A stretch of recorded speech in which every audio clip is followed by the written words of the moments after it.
Hello Namblers and welcome to Nam's Eatery. In this video I'll be sharing with you guys how to make my fish sauce for dipping in two ways. The first will be the original non-thickened method, which is great for egg rolls, rice with Nam chops, and grilled vermicelli dishes. The second method will be a thickened version, which is used on my Banh Xeo tacos recipe, and is also great for spring rolls or any kind of recipe where you don't want the fish sauce to be running and dripping down your arm. Alright guys, for the regular version, we'll start off with 600 milliliters of water, adding 50 milliliters of vinegar, 20 milliliters of lemon juice, and 100 grams of sugar. Stir to dissolve and mix in 3 cloves of minced garlic. For a little spice, we'll add 1.5 teaspoons of sambal chili paste.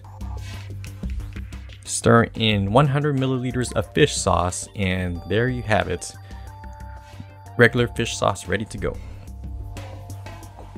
For a thick fish sauce, we're gonna start off with 16 grams of tapioca flour, add in 65 grams of sugar, stir in 400 milliliters of cold water, and stir over medium heat until thickened.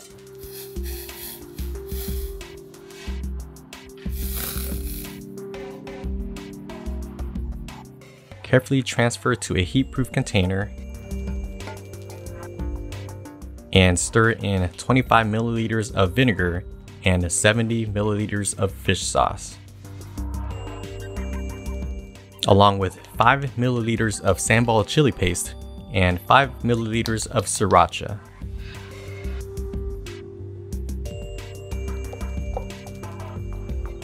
Allow to cool completely before adding 7 milliliters of lemon juice and 3 cloves of minced garlic.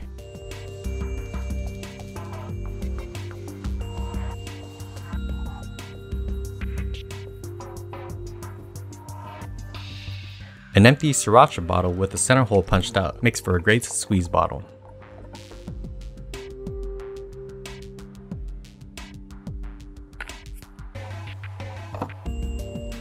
Coming up next week is my Banh Xeo tacos recipe, where we use the thick version of this fish sauce. Be sure to subscribe for new videos every Friday, and I'll see you Namblers in the next video.